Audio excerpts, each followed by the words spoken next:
Today I'm going to read you a book. It's called The Polar Express. You guys have probably heard of this before. So I'm going to do it in my normal voice, and I'm also going to do it in my whisper voice. So stay tuned for that, and you can listen to either version.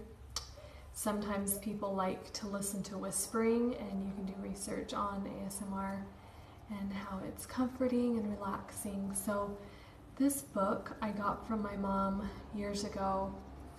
And I remember when I was a little girl, and I think I was in 3rd or 4th grade, and a room mom brought this book in.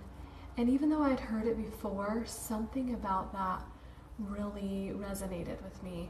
And she brought in hot chocolate, and I think that helped me keep that memory in my mind. So whenever I read The Polar Express or watch the movie, I always want hot chocolate with it. It's a great pair.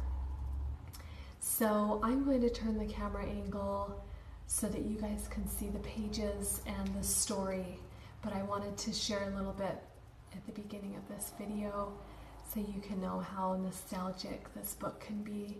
And it's a great story, and it brings the Christmas spirit in.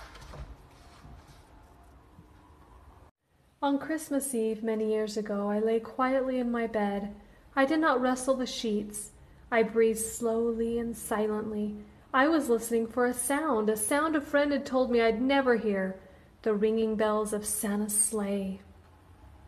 There is no Santa, my friend had insisted, but I knew that he was wrong.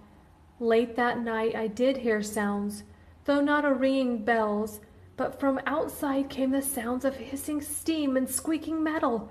I looked through my window and saw a train standing perfectly still in front of my house.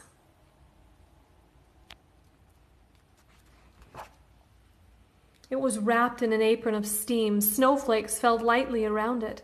A conductor stood at the open door of one of the cars. He took a large pocket watch from his vest, then looked up at my window. I put on my slippers and robe. I tiptoed downstairs and out the door. "All aboard!" the conductor cried out. I ran up to him. "Well," he said, "are you coming?" "Where?" I asked. "Why, to the North Pole, of course," was his answer. "This is the Polar Express." I took his outstretched hand, and he pulled me aboard. The train was filled with the other children, all in their pajamas and nightgowns. We sang Christmas carols and ate candies with nugget centers as white as snow. We drank hot cocoa as thick and rich as melted chocolate bars, and outside the light of towns and villages flickered in the distance as a Polar Express raced northward. Soon, there were no more lights to be seen. We traveled through cold, dark forests where lean wolves roamed and white-tailed rabbits hid from our train as it thundered through the quiet wilderness. We climbed mountains so high it seemed as if we would scrape the moon. But the Polar Express never slowed down. Faster and faster we ran along, rolling over peaks and through valleys like a car on a roller coaster. The mountains turned into hills, to snow-covered plains. We crossed a barren desert of ice, the great polar ice cap. Lights appeared in the distance. They looked like the lights of a strange ocean liner sailing on a frozen sea. "There," said the conductor, "is the North Pole."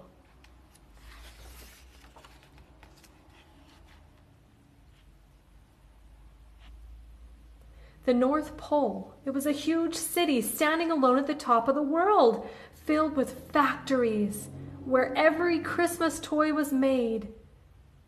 At first, we saw no elves. They were gathering at the center of the city, the conductor told us. "That is where Santa will give the first gift of Christmas." "Who receives the first gift?" we all asked. The conductor answered, "He will choose one of you." "Look," shouted one of the children, "the elves!" Outside, we saw hundreds of elves. As our train drew closer to the center of the North Pole, we slowed to a crawl. So crowded were the streets with Santa's helpers. When the Polar Express could go no farther, we stopped and the conductor led us outside. We pressed through the crowd to the edge of a large open circle. In front of us stood Santa's sleigh. The reindeer were excited. They pranced and paced, ringing the silver sleigh bells that hung from their harnesses. It was a magical sound like nothing I had ever heard. Across the circle, the elves moved apart and Santa Claus appeared. The elves cheered wildly. He marched over to us and pointed to me, said, "Let's have this fellow here." He jumped into his sleigh. The conductor handed me up. I sat on Santa's knee and he asked, "Now what would you like for Christmas?" I knew that I could have any gift I could imagine, but the thing I wanted most for Christmas was not inside Santa's giant bag. What I wanted more than anything was one silver bell from Santa's sleigh. When I asked, Santa smiled, and then he gave me a hug and told an elf to cut a bell from a reindeer's harness. The elf tossed it up to Santa. He stood, holding the bell high above him, and called out, "The first gift of Christmas!"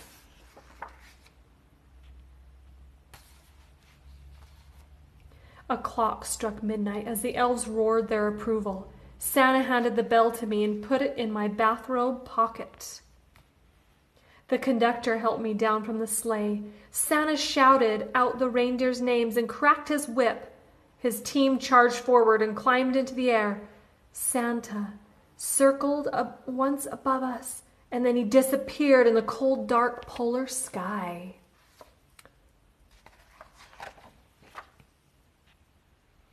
As soon as we were back inside the Polar Express, the other children asked to see the bell. I reached into my pocket, but the only thing I felt was a hole. I had lost the silver bell from Santa Claus's sleigh. "Let's hurry outside and look for it," one of the children said. But the train gave a sudden lurch and started moving. We were on our way home.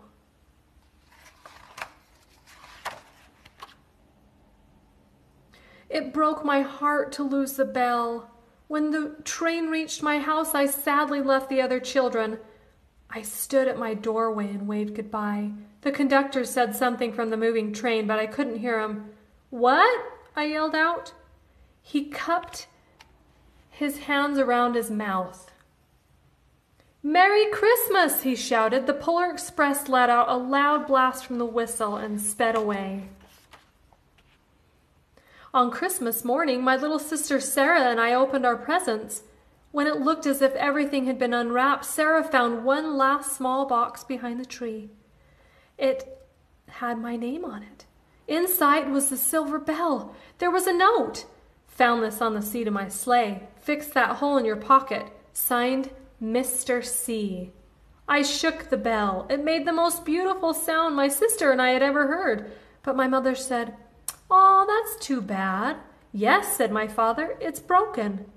When I'd shaken the bell, my parents had not heard a sound.